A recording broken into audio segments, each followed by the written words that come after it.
Welcome to the final part of Chapter 5. We are going to look at, welcome to the final part of Chapter 5. We are going to look at roadway markings and lane controls. Question for you, as you can see in our side view here, roadway markings are used to identify traffic lanes. Faults, roadway markings include traffic lane markings, pedestrian crosswalks, vehicle stops, parking spaces, and directional arrows.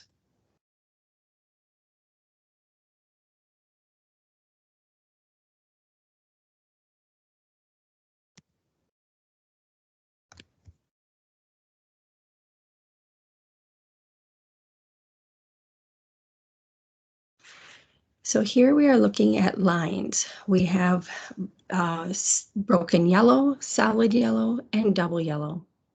What does a double solid yellow line mean? Drivers traveling in both directions are prohibited from passing. No passing by anybody. So as you can see here, neither one of these cars are able to pass.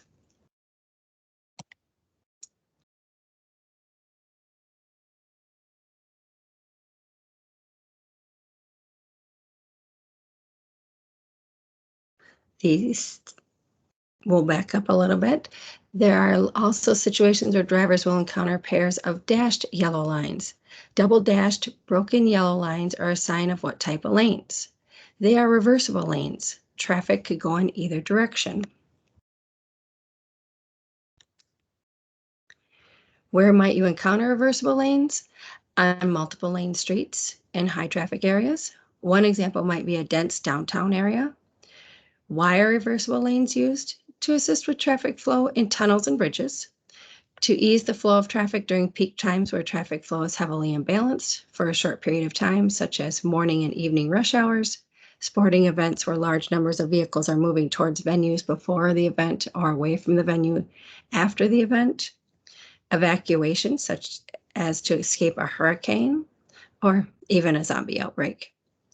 How do drivers know which lane to use in a reversible lane roadway? Drivers should look for highway signs on both sides of the street. Drivers should also search ahead for signals identifying which lanes to use.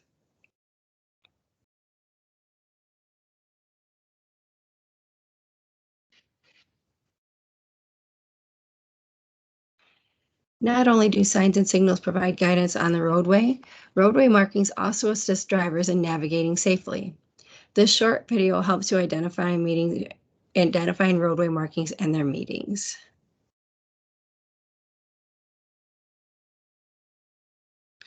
It's going to take just a moment to load for us here today.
And we have another video that we're going to play in a moment.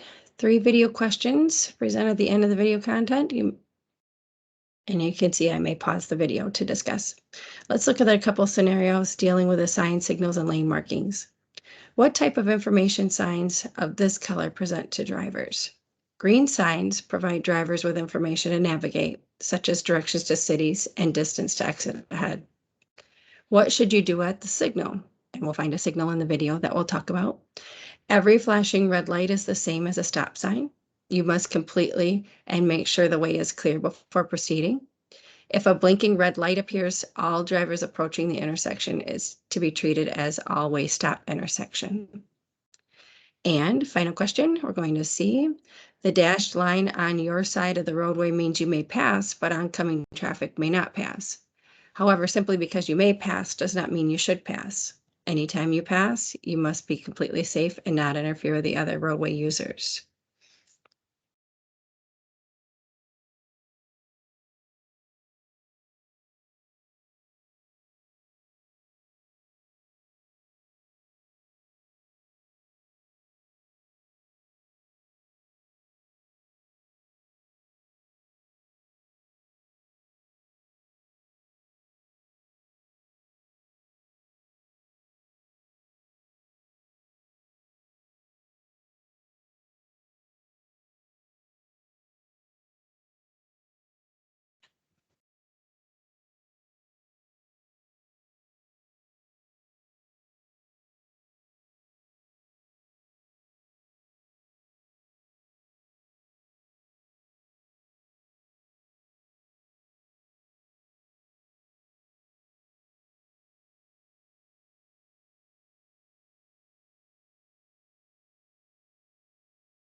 Okay, so here we are looking at yellow lines again. And you can see we have a single, a double, a solid, and a dashed broken line. What does the single broken yellow line mean? Both you and oncoming traffic are allowed to pass if it is safe to do so. That is, you may pass, but this does not mean you should pass. If there is a dashed broken yellow line on your side and a solid yellow line on the opposite side, what does that indicate?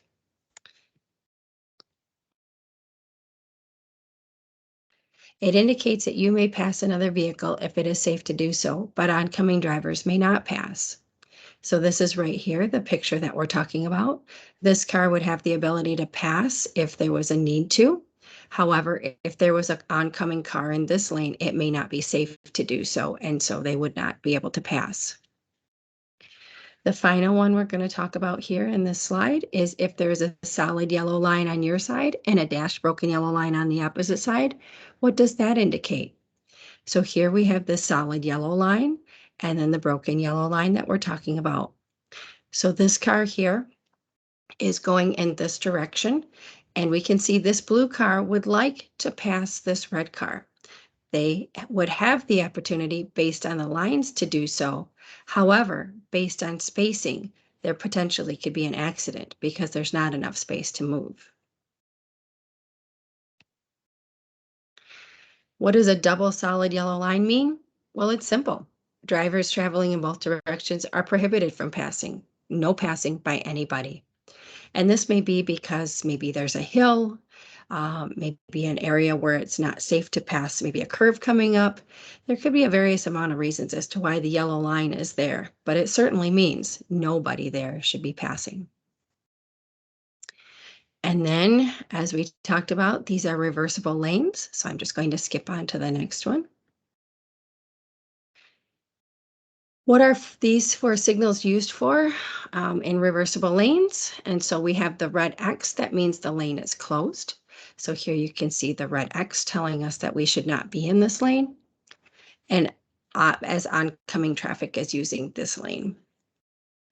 A steady yellow X, the driver needs to exit the lane safely.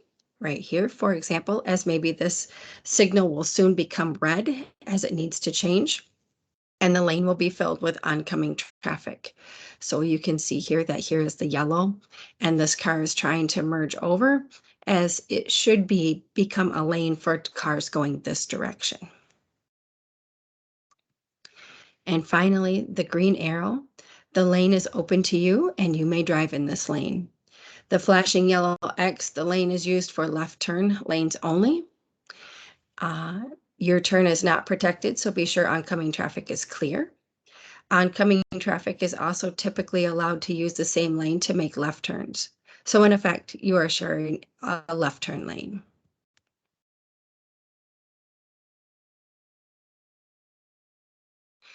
So here we're going to look at shared left turn lanes, and that is this lane right here. It's identified by a solid and dashed yellow lane markings, identified by white left turn arrows on the pavement between the yellow lane markings. It is a lane that's used by drivers turning left from either direction. And here we can see, I'll just leave the notes up for a moment so you can read through them. How do you recognize a shared left turn lane? As we said, the solid and dashed broken lines and the white arrow. When are shared left turn lanes used? They are used in places with high volumes of traffic and where vehicles are turning into business or other side of the street. May drivers enter a shared left turn lane if they are waiting for a gap in traffic after pulling out of driveways or crossing a street? For example, could they pull into here and wait for traffic to clear and move over to here? Or for example, they're asking, could they pull out of this driveway and wait to come if traffic was full here? And the answer is it depends on your jurisdiction. In Michigan, this answer is no, you may not. It is illegal to pull out into this lane and to use it to come into this lane. You must exit out of this driveway, come straight through, and enter your traffic. So of course we want to make sure it's clear. This lane is purely for individuals to pull into and turn to the left over here if that's a possibility. If traffic is heavy, are you allowed to drive in the left turn lane? The answer is no. Use this lane only as a left turn. Remember, oncoming drivers may also use this lane to turn left, so nobody should use it as a through lane. So for example, this car could use it as a left turn lane as well as this car. So if there were cars driving in this lane, it will be unsafe for others to use it as a left turn lane. How are shared left turn lanes, how to use a shared left turn lane, excuse me. Use the shared left turn lane only to turn left. If you do not intend to turn left, stay out of the lane. Do not move into the lane too soon. The farther you drive in the center lane, the more likely you are to encounter someone coming from the opposite direction. Give yourself just enough time and space to check traffic in all directions, signal, enter the lane, straighten out your vehicle, and if necessary, stop. Search for vehicles pulling out of driveways and cross streets. Drivers may cut in front of you. So if a driver was here, they may come in and go around and enter traffic, but then they may decide, as this one is, to go left here. So they may try to come in and turn left, just as the same time this one may come in and try to turn left. So you always want to be aware of where your cars are at. And potentially this individual would come in sooner, so before they got up to this point, so they could wait right here. And this individual may come in over here, make their left turn, which would then allow this car to move up a little bit and make their left turn. Yield the right of way to any vehicle signaling to enter or has already entered the lane. If you must stop in the left turn lane while you wait to turn left, do so with your front tires pointing straight ahead. This may reduce the chance of being pushed into oncoming traffic if you are struck from behind. Keeping your front wheels pointed straight also communicates to oncoming drivers you do not plan to turn across or into the path of travel. This procedure allows all left turns to across oncoming traffic. Do you need to signal if you are in a left turn lane? Yes, you signal your alerts other drivers of your turn. In general, when it comes to shared left turn lanes, the more communication, the better. And again, here's a picture of our How to Drive book. Coming up here, we have an intersection. In addition to yellow road markings, there are a lot of white road markings through the highway traffic safety. When are dashed broken lines used? And I'm going to scroll down just a little bit to separate two lanes of traffic traveling in the same direction. So here is the lines are the lines they were talking about. And you would have a car pointed in this direction and a car pointed in this direction. And again, here's another one. So we would have two cars pointed in the same direction. When are solid lines used? To indicate the right edge of the highways, to indicate areas where lanes will be passing or changing lanes is discouraged or unlawful. To guide traffic around obstructions, mark curves, control parking spaces. Perpendicular white lines might identify stopping points for pedestrian cross points. So I'm going to back up to the first bullet point here and show you that this is showing the right edge of the roadway, giving you the markers as to where the roadway ends. This indicates here that we should not be crossing over, as this is a left turn lane and they would like us to go straight here. Here they have said that we should not be crossing over, as two cars should be maintaining their lane to continue straight across. And again, here's another left turn example, and again another straight across. This one here is marking stop lines. So here we have a stop line for our cars to stop behind. And then this one indicates pedestrian crosswalks. So as you can see, white lines indicate a lot of information, and it takes just a little bit to be comfortable as to what they mean. Here we can see you will also encounter solid white triangles. What do the series of white triangles mean? To yield to the right of way. One place you see the white triangles is a roundabout entrance. The yield lines are sometimes referred to as shark teeth. So here it is showing us, as we would enter into a roundabout, that we should be yielding here to oncoming traffic, as we know that oncoming traffic in a roundabout has the right of way.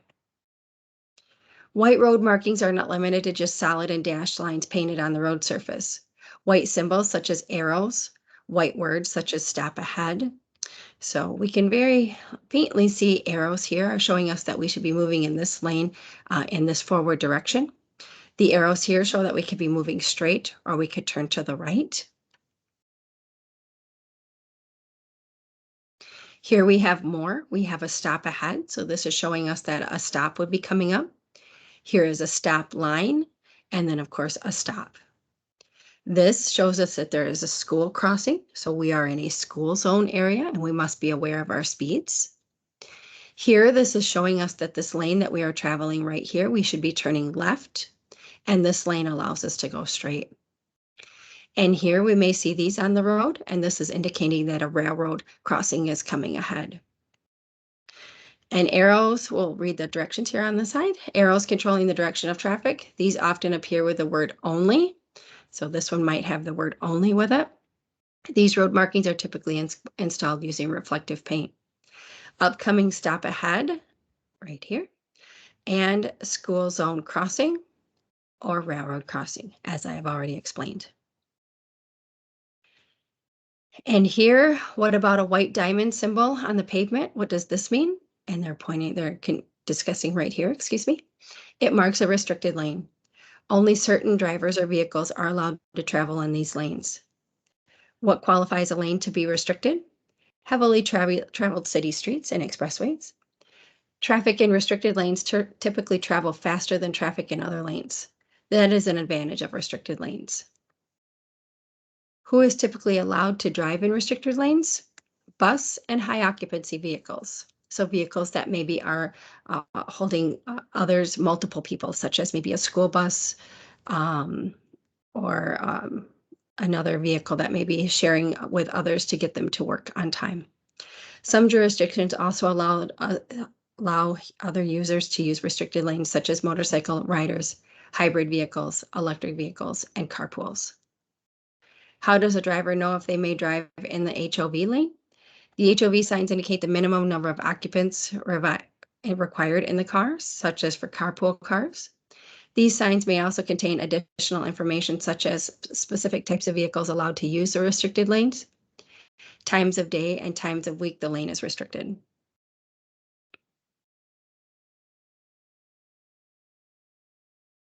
And here we can see some signs that may tell you what's coming up ahead. We might see these on the side of the road, such as right here.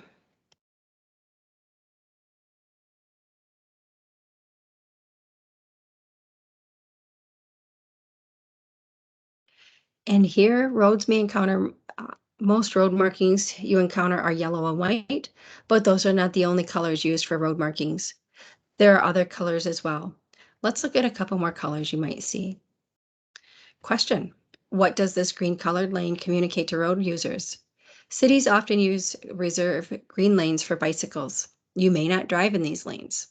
We want to keep it safe for bicycle users here. And as we can see, this is red. How about this dark red lane? What is it communicating to drivers? This color is sometimes used for bus-only lanes. Like the green lane, you may not drive in this lane unless you are driving a bus. And here coming up is going to be what does the blue box painted in this parking lane tell us? It tells drivers this parking spot is reserved for handicapped drivers. You may not park in this space unless you have handicap license plate or a handicap tag.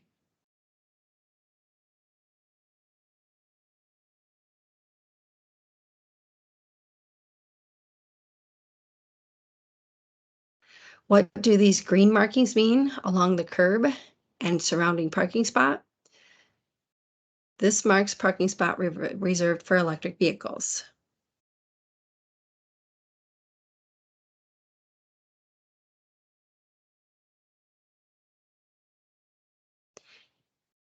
Here you can see the vehicle charger along the curb, which may be used by owners of electric vehicles.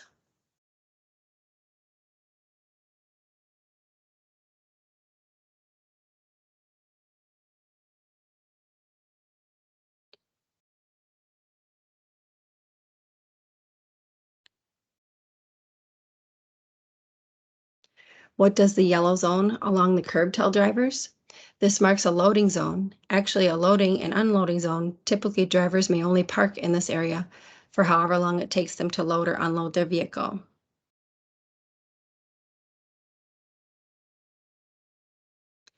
What does this red swoosh along the curb mean?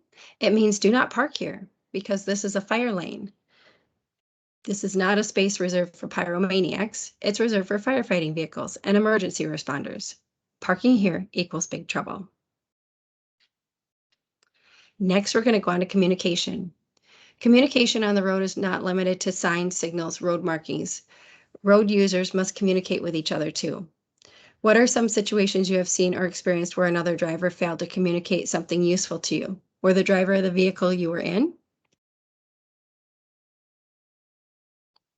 Communication is sending a clear message, understanding messages sent by others.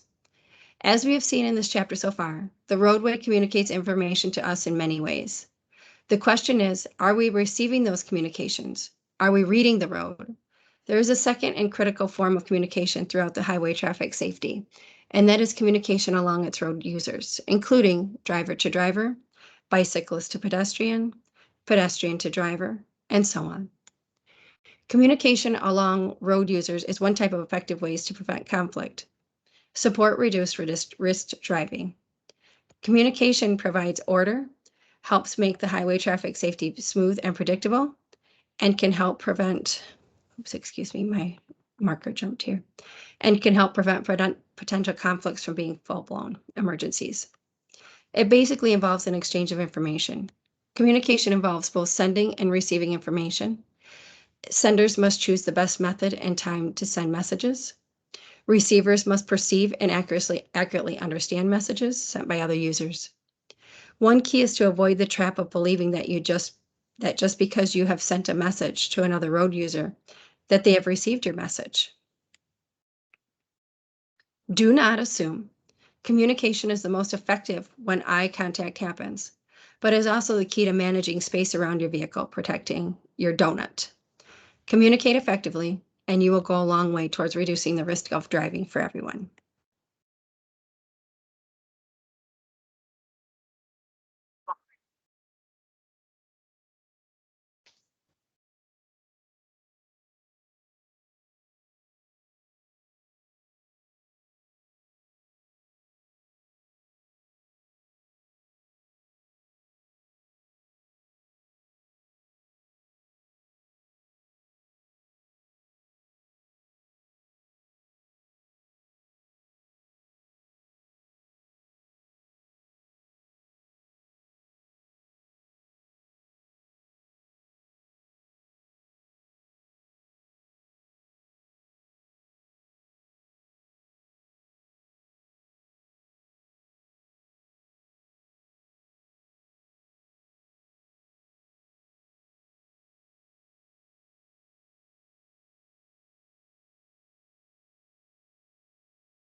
And I apologize for it stopped here for a moment.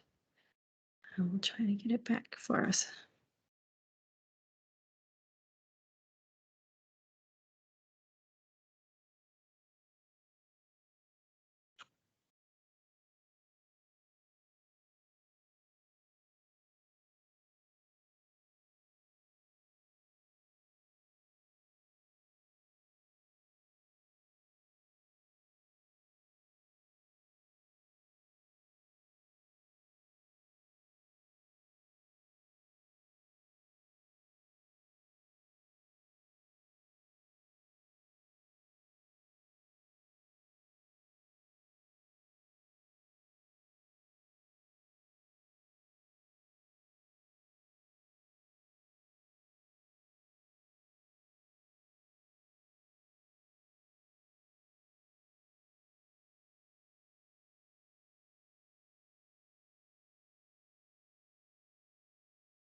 All right. So, as we talked about, you want to signal your intention.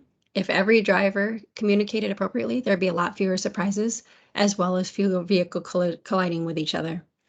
What are four major categories of messages? Intention, warning, presence, and feedback. What are some examples of intention? I plan to turn left or right. I am turning here. I am slowing. I want to pass, so please move over. I want to back up. What are some examples of warnings? I must stop suddenly. There is danger ahead in your lane. Your headlights are blinding me. So I must stop suddenly. We're going to flash our brake lights. There is danger ahead. We might flash our headlights or we may tap our brakes. And if our headlights are blinding, we may flash ours very quickly to let the others know that we would like them to turn off their headlights or turn down their headlights to the low beams.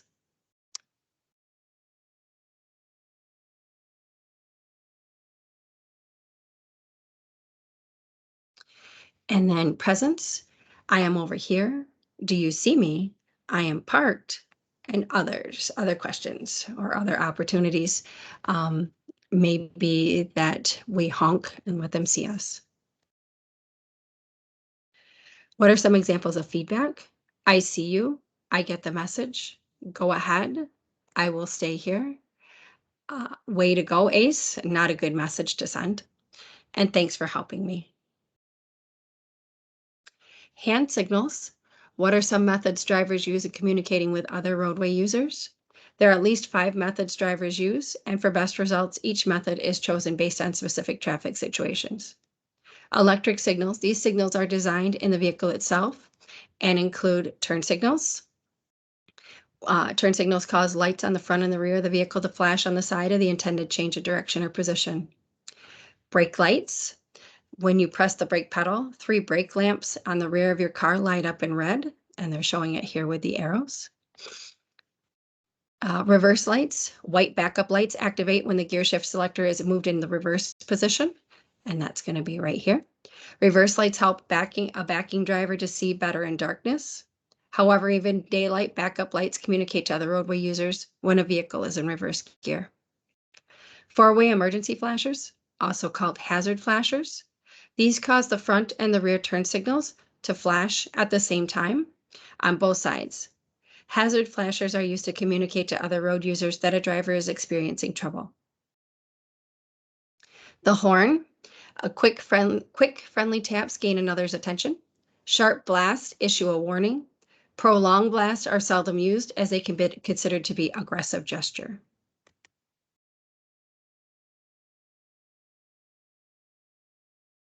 High beams, these are our bright lights so we can see farther in the distance in the evening. Using low beam headlights in daylight help to communicate presence. Flashing headlights on or off or switching quickly from low beams to high beams can communicate agreement that you are yielding to another driver. To notify another driver that their high beams are on, maybe they might not know. Or other messages that, hey, I'm here in the fog. We can use hand signals. Hand signals can be used instead of electric signals when electric signals are not working. We can see this is our picture for stop. Here is a left turn, and here is a right turn. Nodding and waving also communicates that you've received another driver's communication. Looking puzzled or confused indicates that you might need to clarify another driver's intention. Here we can see a picture of brake lights, and this is also talking about vehicle position. Lane choice indicates your path of travel. Position within a lane can indicate your choice to establish more space on one side of your vehicle. So here you can see this vehicle is clearly over the white line. Maybe they are trying to either merge over to do a lane change for a right turn, or they're working on getting in the straight through lane. Unintentional drifting side to side, and maybe that's what this is, can mean a driver is distracted, maybe under the influence of alcohol or other drugs, or in other ways debilitated or impaired.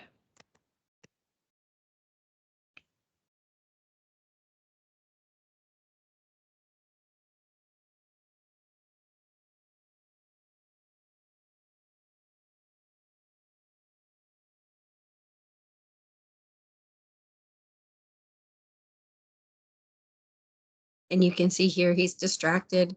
So he's driving off the side of the road. Oh, and then it's resulting in him actually crashing here. He was looking down at his phone, he was looking away from the road, and he could have easily been distracted and crashed.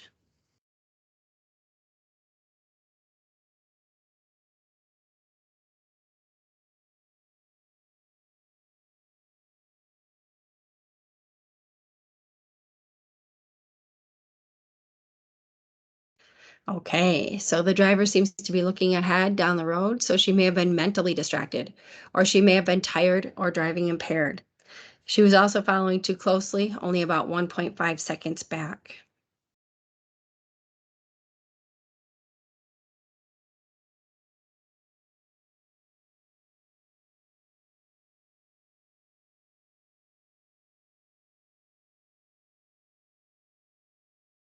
Okay, so how did this driver contribute to the crash? He failed to detect the SUV approaching from the right. He did not seem to be searching around him. He was looking straight ahead. His view to the right was partially blocked by a boat parked alongside the road, and he assumed that there was nothing approaching behind the boat. And we'll look at it again. So you can see he's not moving his head very well. And he's got the boat, and then the driver comes out from there. We'll go on to the next one. How did the driver here contribute to the crash?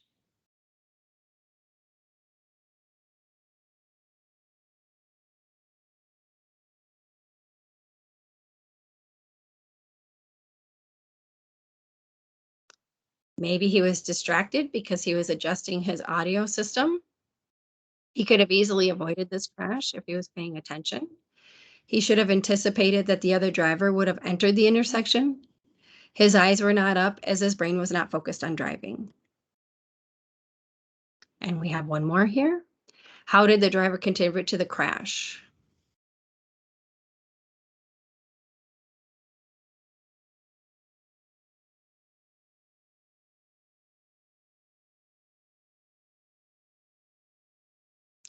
So she was following too closely, and maybe her visibility was reduced because of the sun. What should we learn from this driver's experience? Not only should she have been farther back, she should have adjusted her reduced visibility and followed even farther back.